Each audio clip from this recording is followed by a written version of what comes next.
ভারত এবং হুম। আওয়ামী লীগের সমন্বয়ে এই হাদিকে হত্যা করা হয়েছে। হাদি যেটা করেছে সেটা হচ্ছে সে প্রতিদিন সকালবেলা ফজরের নামাজ পড়তো ওখানকার একটা মসজিদে, তার ৮ আসনের মসজিদ, ওখান থেকে সে ক্যাম্পেইন শুরু করত। তার কাছে হাজার হাজার কোটি টাকা নাই, তার কাছে কোনো অবৈধ টাকা নাই, কিন্তু সে জনগণের কাছে পৌঁছানোর জন্য যে প্রচেষ্টাটা করেছে, এবং আমি বলবো যে সে খুব দিনদার মানুষ, একজন সে নাকি একজন ইয়াও ছিল, কোরআনে হাফেজও ছিল। আল্লাহ তাকে কোরআনে হাফেজ সহায়তা ছিলেন। করেছে এবং পাবলিক তাকে সেই পরিমাণ সহায়তা দিয়ে তাকে যখন একটা এক্সট্রিম সিচুয়েশন নিয়ে গেছে, এই হাদি ফিউচার বাংলাদেশের জন্য, রাজনীতির জন্য একটা চ্যালেঞ্জ হবে। ইয়াং জেনারেশন যখন নেতৃত্বে আসবে তখন এটাই হচ্ছে ভারতের জন্য একটা হুমকি, এবং এই কারণেই ভারতীয় হেজিমনি এটা একটা সাবজেক্ট যেটা নিয়ে আমরা লং 16 ইয়ার্স আমি বলবো না, অ্যাকচুয়ালি যারা কনসার্ন সেই আমাদের মৌলানা ভাসানী থেকে শুরু করে একে ফজলুল হক সবাই এটা নিয়ে সোচ্চার ছিলেন বিভিন্ন সময় বিভিন্ন রাজনৈতিক পরিস্থিতিতে। বর্তমানে যেটা হয়েছে যে গত ১৬ বছর আওয়ামী লীগের সময় এটা একটা একটা আ আ পাহাড়ের চূড়ায় যেটা অবস্থান যেটা করার সেটা করেছে, এবং ওখান থেকে অ্যাকচুয়ালি উপরে যাওয়ার আর জায়গা নাই। সো ইটস ডিক্লাইনিং নাও। ভারতের যে ফরেন পলিসির সবচেয়ে বড় ভুল যেটা ছিল সেটা হচ্ছে কিপিং, একটা ইংরেজিতে কথা আছে না? Don't keep your all eggs in the same basket.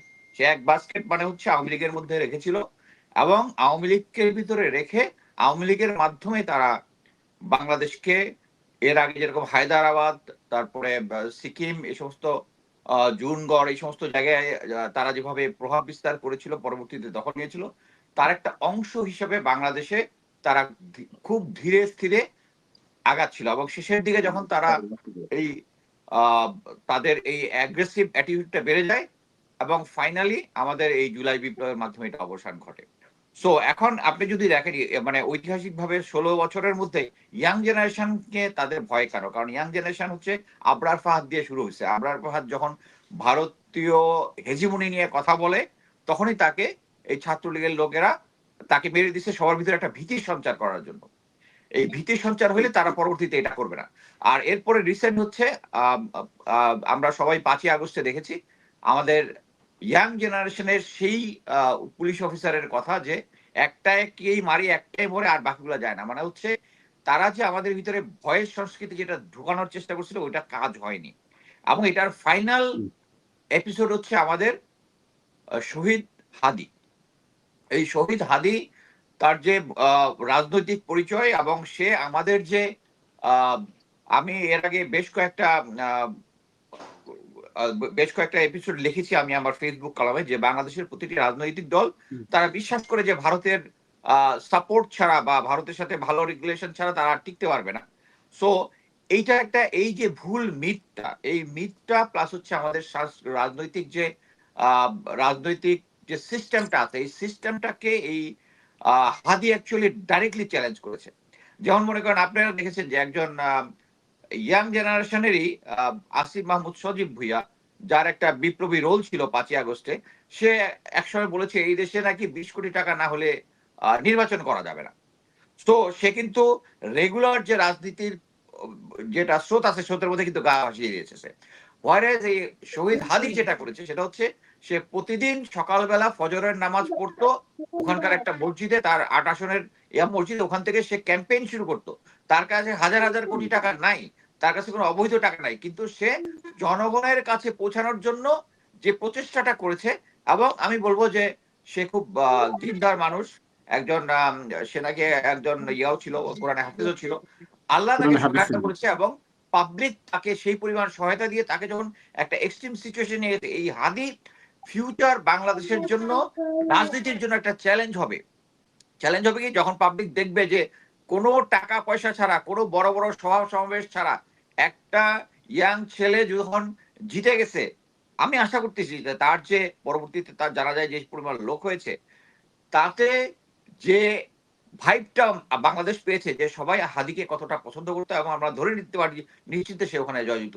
এবং এইটাই ছিল হচ্ছে যখন এই আ আ এই দেশপ্রেমিক ইয়াং জেনারেশন যখন নেতৃত্বে আসবে তখন এটাই হচ্ছে ভারতের জন্য একটা হুমকি, এবং এই কারণেই ভারত এবং হুম। আওয়ামী লীগের সমন্বয়ে এই হাদিকে হত্যা করা হয়েছে। এখন আপনি যদি দেখেন যে এর পরবর্তীতে আমাদের কি করতে হবে? আমাদের এই ইয়াং জেনারেশনটা এই হাদি মাধ্যমে যে অনেকেই আছেন যে বলবেন যে ডেইলি স্টার এবং প্রথম আলোর আক্রমণটা ঠিক হয়নি। হ্যাঁ, according to law and order of this country আমি মনে করি সরকারের এই জিনিসটা থামানো উচিত। কিন্তু আমি পরবর্তীতে যেটা দেখলাম আপনি কিন্তু অফিসিয়ালি এই আ প্রথম আলো আর ডেইলি স্টারকে আপনি থামাইতে পারতেন না। তারা খুব সূক্ষ্মভাবে যখন বিএনপির কথা লিখবে তখন লিখবে হচ্ছে বিএনপির সন্ত্রাসীরা, জামাতের সন্ত্রাসীরা। এখানে আওয়ামী লীগেরটা সময় লিখবে কতিপয় দুষ্কৃতিকারীরা। এই যে মানুষের ভিতরে মাইন্ডসেট এবং মানে মানুষের ভিতরে স্লো পয়জনিং করে এই এবং তারাই হচ্ছে এই গত ১৬ বছরে আওয়ামী লীগকে রাখার পক্ষে বয়ান তৈরি করেছে। সো এখন আমি আসি হচ্ছে শশী থারুর যে বক্তব্যটা। শশী থারুর যে বক্তব্যটা দিয়েছে সেটা হচ্ছে সে অ্যাকচুয়ালি এর শুধু বাংলাদেশ তার কনসার্ন না। আপনি যদি দেখেন বর্তমানের যে তাদের পররাষ্ট্র নীতি আছে এই ভারতের চতুর্দিকে যতগুলা আ তাদের নেইবার আছে প্রত্যেকটার সাথে তার খারাপ সম্পর্ক বিকজ অফ দেয়ার অ্যাগ্রেসিভ আ বা ফরেন অ্যাফেয়ার্স পলিটিক্স। তারা ওই যে চাণক্যের যে নীতিটা গ্রহণ করে সেটা হচ্ছে চাণক্যর নীতিটা হচ্ছে আমার দেশের সাথে যে সমস্ত দেশের বর্ডার আছে তারা আমাদের শত্রু। শত্রু দেশের সাথে অন্য দেশের যারা বর্ডার আছে তারা হচ্ছে বন্ধু। তারা এরকম একটা ইয়ে আছে। সো আপনি অফিসিয়ালি শেখ হাসিনার সময় যতই আমাদেরকে বন্ধু বলুক, সীমান্তে কিন্তু হত্যা কিন্তু বন্ধ হয়নি। সীমান্ত হত্যা কিন্তু চলে আসছে কারণ তারা বাংলাদেশকে সবসময় বাংলাদেশ কেন তাদের প্রতিটি প্রতিবেশীকে শত্রু ভাবাটা মনে করে। এই যে চাণক্য নীতি যেটা আছে এটা অ্যাকচুয়ালি এই আ বা এই 25th সেঞ্চুরিতে এই এখন বর্তমানে 20th সেঞ্চুরিতে বর্তমানে ২০২৫ সালে এটা অচল। আমরা ছোটবেলায় শুনেছি বা আমাদের দাদা-দাদি বাবা-মাদেরকে বাবা-মারা জোর করে বিয়ে দিয়ে দিছে যে বিয়ে দেওয়ার পরে ওকে তারা তারপর নিজেদের মতো অ্যাডজাস্ট করে নিবে। এইটা এই যুগে এটা সম্ভব না। আপনি কি পারবেন ওই নীতিটাকে এখন নিতে? ওই চাণক্যর নীতি বর্তমানে অচল। কি কারণে? বর্তমানে একটা জাতিসংঘ আছে, একটা দেশের সাথে আরেকটার সম্পর্ক সৃষ্টি হয় আ বাণিজ্যের মাধ্যমে। আপনি যদি দেখেন এই যে শশী থারুর যে কথাটা বলেছে যে আমরা এখন ভারতের কি বাংলাদেশের জনগণকে সাহায্য করতে পারব না। আমাদেরকে উনি কি সাহায্য করতেন? ব্যবসা-বাণিজ্য যদি বলেন, বাংলাদেশের সাথে যে ব্যবসা-বাণিজ্য হয় এটা ১০ থেকে ১৫ বিলিয়ন। এর মধ্যে আমরা করি ১ থেকে ২ বিলিয়ন। তারা বাকিটা করে হচ্ছে তারা। সো বাণিজ্য যদি বন্ধ হয় লস তো তাদের। আমরা অলরেডি দেখছি যে তারা যখন ভিসা বন্ধ করে দিয়েছে কলকাতার ইকোনমি কিভাবে মুখ থুবড়ে পড়েছে। সো তারা যে জিনিসটা বলতেছে আমি বলব হচ্ছে আমরা হচ্ছে এখানে ক্রেতা। তারা হচ্ছে বিক্রেতা। আমরা যে জায়গায় সস্তা পাবো ওখানেই যাবো। তারা যে মাঝখানে তাদের যে পেঁয়াজগুলো নষ্ট হইলো ওগুলো কিন্তু আমরাই কিনতে পারতাম। আমরা না কিনে গিয়ে আমরা কিন্তু পেঁয়াজ না খেয়ে কিন্তু থাকিনি। সো তারা এখন যেটা করতেছে সেটা হচ্ছে বাংলাদেশের চ্যালেঞ্জটাকে মোকাবিলার জন্য একটা বয়ান তৈরি করতেছে। বয়ানটা কি? বাংলাদেশে এখন ই আ চাইনিজ ইয়াটা কি? চাইনিজ এবং ভারতীয় প্রভাব বৃদ্ধি পাচ্ছে। হ্যাঁ, ভারতীয় পাকিস্তানের প্রভাব নতুনভাবে বৃদ্ধি পাচ্ছে। বাংলাদেশ একটা স্বাধীন কান্ট্রি যেকোনো দেশে চায়। এখন যদি পাকিস্তানের পিআইএ এর ফ্লাইট সরাসরি বাংলাদেশের সাথে চায়, বাণিজ্য হবে ২ দেশের মধ্যে এটাতে আপনাদের কোনো কথা বলার কিছু নাই। আর চাইনিজ যে প্রভাব যেটা বলতেছেন এটা পুরা পৃথিবী জুড়ে বাড়তেছে। ভারতেও বাড়তেছে। ভারত যখন আ বয়কট চায়নার প্রোডাক্ট তখন বলে তখন ওই যে বয়কট চায়নার ক্যাপটা আবার চায়না থেকে বানায় নিয়ে আসে। সো এখানে এই সমস্ত তাদের এই হিপোক্রেসি এখানে বলে কোনো লাভ নাই। সো এখন তারা যেটা করতে চাচ্ছে সেটা হচ্ছে নতুন এই যে বাংলাদেশের প্রেক্ষাপটে তারা একটা নতুন একটা বয়ান তৈরি করতেছে যে বাংলাদেশের ভিতরে জঙ্গিবাদ ইয়ং জেনারেশন মোটিভেটেড হয়ে যাচ্ছে জঙ্গিবাদের দিকে এবং তারাই ক্ষমতা নিচ্ছে এইটাই তারা প্রচার করার চেষ্টা করতেছে। শশী থারুর মেয়ারলি মানে বিজেপি যেরকম একটা ভাবে বাংলাদেশকে তাদের লোকজন যেভাবে এই মবক্রেসি অমুক টুমুক বলে তারা সেটা একটা একটা ডিসেন্ট ওয়েতে একটা প্রস্তাব মানে সংসদীয় কমিটিতে প্রকাশ করেছে।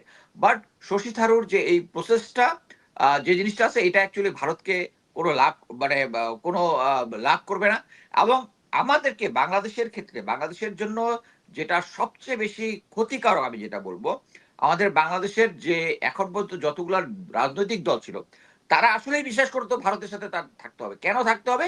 কারণ এখন আমরা বুঝতেছি এই সিচুয়েশনে এই সরকার যখন ভারতের সাথে তাদের শর্ত অনুযায়ী কাজ করছে না তখন আমরা ভিতরে দেখতেছি এখানে আমাদের দেশের লোক এই গত ১৬-১৭ বছরে আমাদের মিলিটারি থেকে শুরু করে আইন শৃঙ্খলা বাহিনী থেকে শুরু করে প্রশাসনের ভিতরে শুরু করে এডুকেশন সেক্টর সব জায়গায় তাদের লোককে এমন ভাবে ঢুকিয়েছে এখন তারাই ডিস্টেবিলাইজ করতেছে এবং এটার ক্ষেত্রে আমাদের অ্যাকচুয়ালি প্রথম যে জিনিসটা করা উচিত, ভারত আমাদের শান্তি বাহিনীকে ট্রেনিং দিয়েছে, বর্তমানে যে কেএনএফ আছে এটাকে ট্রেনিং দিতেছে, এবং এটার যথেষ্ট প্রমাণ আছে। প্রমাণ থাকার পরেও আমরা কোনো অ্যাগ্রেসিভ ইন্টেলিজেন্স করতেছি না।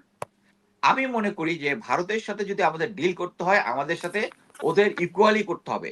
এখন এটাতে অনেকে বলতে পারবেন যে বাংলাদেশের কি ভারতের ইকোনমির এই সাইজ, ইয়ারে ইকোনমির এই সাইজ, তাদের রিজার্ভ এত আছে, তাদের রিজার্ভ থেকে পাকিস্তান থেকে তাদের রিজার্ভ অনেক বেশি। কিন্তু পাকিস্তানের সাথে যে একটা যুদ্ধ হলো, যুদ্ধের রেজাল্ট আমরা কি দেখতেছি? অ্যাকচুয়ালি যে ভারতের যে রিজার্ভ বেশি, এটা হচ্ছে ভারতের জনসংখ্যা বেশি, তাদের ভূমি বেশি, তাদের কর বেশি, তাদের লোকজন বিদেশে চাকরি করে, সো তাদের রিজার্ভটা বেশি। এই রিজার্ভটা তো শুধু একটা পার্টিকুলার জিনিস ম্যানেজ করার জন্য না, পুরা ভারতকে ম্যানেজ করার জন্য। সো এটা একটা রং কনসেপ্ট। আমি মনে করি যে আমাদের এই যে হাসনাত আব্দুল্লাহ যে জিনিসটা বলেছে, যে সেভেন সিস্টারকে আলাদা করে দিব, আমাদের উচিত, এবং এইটাই হচ্ছে তাদের ভিত নাড়িয়ে দিয়েছে, যে এই ইয়াং জেনারেশন যদি পরবর্তীতে যখন তারা ক্ষমতা আসবে, তারা তাদের প্রশাসনকে চ্যালেঞ্জ করবে। আমি এটুকু বলতে পারি, তাদেরকে চ্যালেঞ্জ না করলে। যারা মুস্তাফিজুর রহমান, আমি হাসনাত আব্দুল্লাহ বক্তব্যটা নিয়ে একটু বলি। হাসনাত আব্দুল্লাহর বক্তব্যের পরে ভারতের প্রতিক্রিয়া এসেছে এবং আমাদের পররাষ্ট্র উপদেষ্টা বলেছেন যে হাসনাত আব্দুল্লাহ সরকারের কেউ নয়, তার বক্তব্য নিয়ে ভারতের উদ্বিগ্ন হওয়ার কোনো কারণ নেই, বিচ্ছিন্নতাবাদীদেরকে বাংলাদেশে স্থান দেওয়া হবে না। এই সরকারকে আসলে ভারতের প্রতি অনেকটা নতজানু হয়ে যাচ্ছে কিনা এই বক্তব্যের মাধ্যমে আসলে সেটার প্রমাণ পাওয়া যায়? না, না, এটা আপনার ভুল ধারণা। এটা এই বক্তব্যের মধ্যে এটা প্রমাণ পাওয়া যায় না। এখন মনে করেন যে আমি যে থিওরিটা দিলাম যে আমাদের অ্যাকচুয়ালি সেভেন সিস্টারকে বিচ্ছিন্নতাবাদীদেরকে হেল্প করা দরকার, এটা কি একজন সরকারের ওখান থেকে বসে এটা বলা যাবে? কখনোই না। মনে করেন যদি আমি অ্যাক্টিভলি যদি হেল্প করি, আমি তো ডিনাই করতাম। সো বর্তমানে যেটা স্বরাষ্ট্র মন্ত্রণালয় থেকে যেটা বলেছে, এটা অ্যাবসলিউটলি ঠিক বলেছে যে উনি সরকারের কিছু নয়, কিন্তু তাদের যে কনসার্ন যেটা ভারতে, সেটা হচ্ছে আমাদের দেশে এন্টি ইন্ডিয়ানিজম যেটা বাড়তেছে, এইটা হচ্ছে তাদের কনসার্ন। কারণ এইটাতে এক সময় এই ইয়াং জেনারেশন যখন আসবে, এখন না, এখন হয়তো ইমিডিয়েট কোনো শঙ্কা নাই, কিন্তু ফিউচারে যখন আসবে তখন তাদেরকে এই জিনিসটা, যারা এই কারণেই পাকিস্তান যখন একসাথে ছিল, ইস্ট পাকিস্তান ওয়েস্ট পাকিস্তান, ওদের এটাই কনসার্ন ছিল ইস্ট পাকিস্তান এখানে থেকে তাদের সেভেন সিস্টারের সিকিউরিটি এনশিওর করা সম্ভব না। সো তারা তাদের ওইটা এনশিওর করার জন্য আমাদের সরকারকে সবসময় হাতে রাখতে চায়, এবং বাংলা মানে ন্যায় অন্যায় যে কোনো পদ্ধতিতে। সো ফিউচারে যখন এই ইয়াং জেনারেশনটা ক্ষমতায় আসবে, হাসনাত আব্দুল্লাহ অলরেডি একটা ইয়াং মানে ফিউচার লিডার আমরা ধরে নিতে পারি, যে রাজনীতিতে যেহেতু প্রবেশ করেছে। সো এইটাই হচ্ছে তাদের থ্রেট, এবং এই কারণেই এখন কিন্তু কয়েকটা জায়গা থেকে শুধু যে পরবর্তী টার্গেট, ভারতের টার্গেট নাকি হাসনাত আব্দুল্লাহ। সো সরকারের পররাষ্ট্র নীতি এখানে নতজানু, প্রফেসর ইউনূসের পররাষ্ট্র নীতি নতজানু, এইটা আমি বিশ্বাস করি না। ধন্যবাদ।